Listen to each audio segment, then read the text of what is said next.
Gold और silver ने market में मचाई है धूम, लेकिन अगर आपने सही समय पर सही चाल नहीं चली तो पछताना तय है।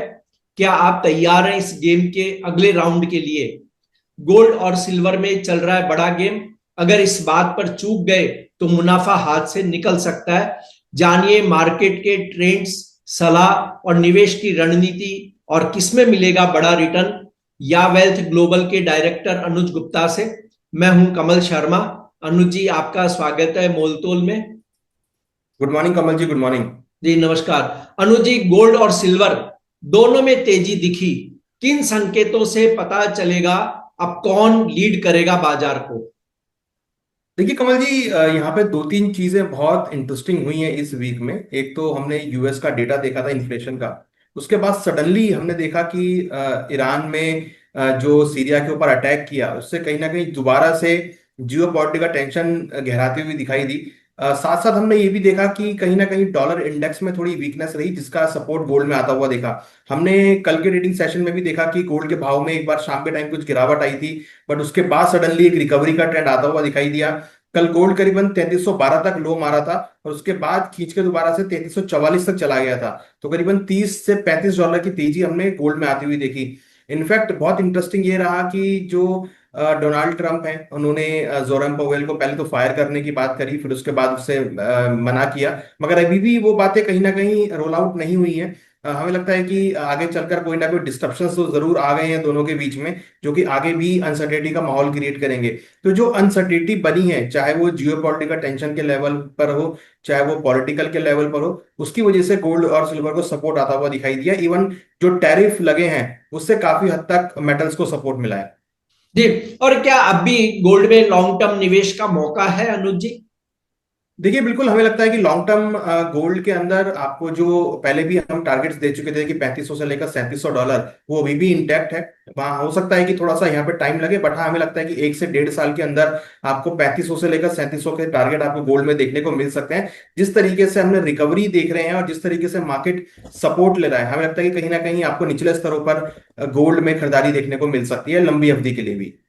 जी। और सिल्वर में जो ब्रेकआउट आया, क्या ये टिकाऊ है? देखिए बिल्कुल टिकाऊ है। अगर आप देखेंगे तो सिल्वर के अंदर करीबन 13 साल के बाद ये जो मोमेंटम है वो देखने को मिला है। करीबन 39 करीबन 37 डॉलर का हाई था 2012 में, उसको यहाँ पर ब्रेक किया है और अब 38 डॉलर के ऊपर सक्सेसफुली चल रहा है। हालांकि बीच में थोड़ी बहुत हमने गिरावट देखी थी, कल भी हमने देखा था कि करीबन 37.5 के आसपास तक सिल्वर आया था, फिर वहां से रिकवरी आती हुई दिखाई दी और अब सस्टेन कर रहा है 38 डॉलर के ऊपर। तो अब एक साइकोलॉजिकल लेवल है जो कि 40 डॉलर का है। हमें लगता है कि 40 डॉलर का लेवल अगर ब्रेक होता है तो फिर जल्दी ही 42 से लेकर 46 डॉलर। और मुझे पूरी इंतजार है कि कब चांदी जो है अपना लाइफ टाइम हाई 49 डॉलर का, जो 1978 में और करीबन 2011 में बनाया था, उसको ब्रेक करता हुआ दिखाई देगा। तो मुझे लगता है कि जल्दी ही हम वो हाई भी ब्रेक होता हुआ देखेंगे। मगर हाँ, अब जो ब्रेकआउट आया हुआ है इसमें, वो आगे भी कंटिन्यू रहेगा, ऐसा हमारा मानना है। जी। और अनुज जी, देखिए चांदी में बहुत ज्यादा वॉलेटिलिटी है। क्या यह आम इन्वेस्टर के लिए सही है? देखिए निवेशक की अगर हम बात करें तो डेफिनेटली एक लॉन्ग टर्म व्यू लेके वो निवेश कर सकते हैं, क्योंकि निवेशक के लिए डेली की उतार चढ़ाव से कोई फर्क नहीं पड़ता, उसको एक लंबी अवधि के लिए इन्वेस्टमेंट करना होता है। बट हाँ, ट्रेडिंग पॉइंट ऑफ व्यू से, क्योंकि देखिए अब चांदी जो है वो 1 लाख के ऊपर सस्टेन कर रही है, 1,12,000, 1,13,000। तो ऐसी रेट बढ़ने पर जो होता है कि जो परसेंटेज मोमेंटम है वो काफी हाई हो जाता है। मीन्स अगर आप मान के चलिए कि अगर वो 2% भी ऊपर नीचे होगा तो 2500 रुपए की उतार चढ़ाव इसमें लाजमी है। तो इंट्राडे ट्रेडर के लिए ये देखना बहुत जरूरी है कि वो कितना रिस्क ले सकता है, क्योंकि अब 500 रुपए की मोमेंटम जो पहले बहुत बड़ी हुआ करती थी, अब बहुत माइनर हो गई है। With in a second, with in a minute 500 रुपए का उतार चढ़ाव उसमें तुरंत हो जाता है। तो इसलिए ये देखना बहुत जरूरी है इंट्राडे ट्रेडर के लिए कि उसका रिस्क रिवॉर्ड रेशो कितना है, क्योंकि कहीं ऐसा ना हो कि रिस्क और रिवॉर्ड के चक्कर में वो बड़ा लॉस बुक करे। तो डेफिनेटली इंट्राडे ट्रेडर के लिए थोड़ा सा रिस्की हो गया है, बट यहाँ पे ऑप्शन स्ट्रेटेजी है, ऑप्शन ट्रेडिंग है, जिसको वो यहाँ पे यूटिलाइज कर सकते हैं। मगर हाँ, निवेशक के लिए अभी भी हमें लगता है कि यहाँ पे चार में, और हम मान के चल रहे हैं कि 1,20,000 से लेकर 1,25,000 तक के लेवल आपको दिवाली तक हिट होते हुए दिखाई दे सकते हैं। जी। अब आपने ऑप्शंस वगैरह की बात कही तो अनुज जी, यहाँ एक सवाल आता है कि गोल्ड सिल्वर, देखिए बहुत सारे चीजें हैं। ईटीएफ है, फ्यूचर्स है, ऑप्शन है और फिजिकल है। तो अभी हम्म। सबसे समझदारी किसमें है? देखिए यहाँ पे तीनों चारों प्रोडक्ट अपने अपने डिफरेंट डिफरेंट क्वालिटी है। अगर किसी को इन्वेस्टमेंट करना है तो गोल्ड ईटीएफ, सिल्वर ईटीएफ है जिसमें ले सकते हैं, क्योंकि वहां पर वो डीमैट अकाउंट में विदाउट एक्सपायरी विदाउट मार्जिन वो होल्ड कर सकते हैं। इसका भाव भी बिल्कुल गोल्ड और सिल्वर के फिजिकल भाव की तरह चलता है, और मुझे लगता है कि वो एक अच्छा ऑप्शन रहेगा। बट हाँ, किसी को अगर ट्रेडिंग करनी है, प्योरली ट्रेडिंग करनी है, तो उसके लिए फ्यूचर एंड ऑप्शंस हैं जो कि एमसीएक्स पर अवेलेबल है, वहां पे वो ट्रेड कर सकते हैं। फिजिकल इन्वेस्टमेंट तो ट्रेडिशनल इन्वेस्टमेंट प्रोडक्ट है ही, जिसको वो कभी भी कर सकते हैं। बट हाँ, ट्रेडिंग अगर किसी को करनी है तो फ्यूचर एंड ऑप्शंस को यूज कर सकते हैं अपने पोर्टफोलियो में डेली डेली ट्रेडिंग करने के लिए, जैसे वो निफ्टी या बैंक निफ्टी में ट्रेडिंग करते हैं। तो ट्रेडर्स के लिए ऑप्शन और फ्यूचर दोनों ही बेस्ट ऑप्शंस हैं।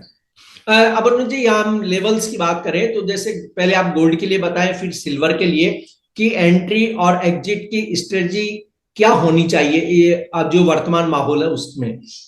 देखिए 97 500 के आसपास भाव चल रहे हैं। हाँ, हमें लगता है कि थोड़ा सा अगर करेक्ट होता है भाव 97 100, 97 200 के आसपास तक, क्योंकि इतनी वॉलिडिटी आपको डेली देखने को मिलती है, तो एग्रेसिव होके ट्रेड ना करें। सपोर्ट के आसपास अगर मिलता है तो वहां खरीदारी का ट्रेड बना सकते हैं। 96 650 का स्टॉप लॉस लगाए, टारगेट ऊपर में 98,000 तक हम एक्सपेक्ट कर रहे हैं कि देखने को मिल सकता है। तो 97 157 200 के आसपास के लेवल मिलते हैं तो खरीदारी का ट्रेड गोल्ड में बना सकते हैं। जी। और सिल्वर के लिए क्या कहेंगे आप। देखिए सिल्वर में हमें लगता है कि अभी करीबन 1,12,500 के आसपास भाव चल रहे हैं। तो अगर प्राइस नीचे 1,11,500 के आसपास मिलते हैं तो खरीदारी का ट्रेड बनाना चाहिए। 1,10,000 का स्टॉप लॉस लगाएं, टारगेट 1,14,000 तक आ सकता है। तो मुझे लगता है कि सिल्वर के अंदर भी थोड़ा सा डिप मिलता है तो खरीदारी का ट्रेड लेके चल सकते हैं। जी। और अब मुझे यहाँ पर एक देखिए, सभी इन्वेस्टरों के मन में एक बहुत बड़ा सवाल रहता है, ट्रेडर के मन में भी रहता है कि 2025 के अंत में किसमें ज्यादा पोटेंशियल है, गोल्ड या सिल्वर या फिर दोनों।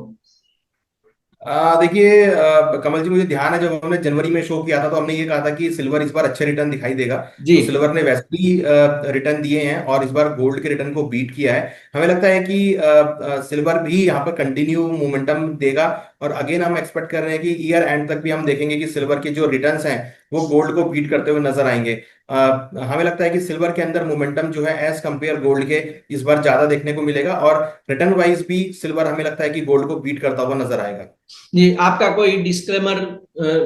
हाँ बिल्कुल। देखिए यहाँ पर हमने जो भी डिस्कस किया है वो केवल नॉलेज और अवेयरनेस के लिए है।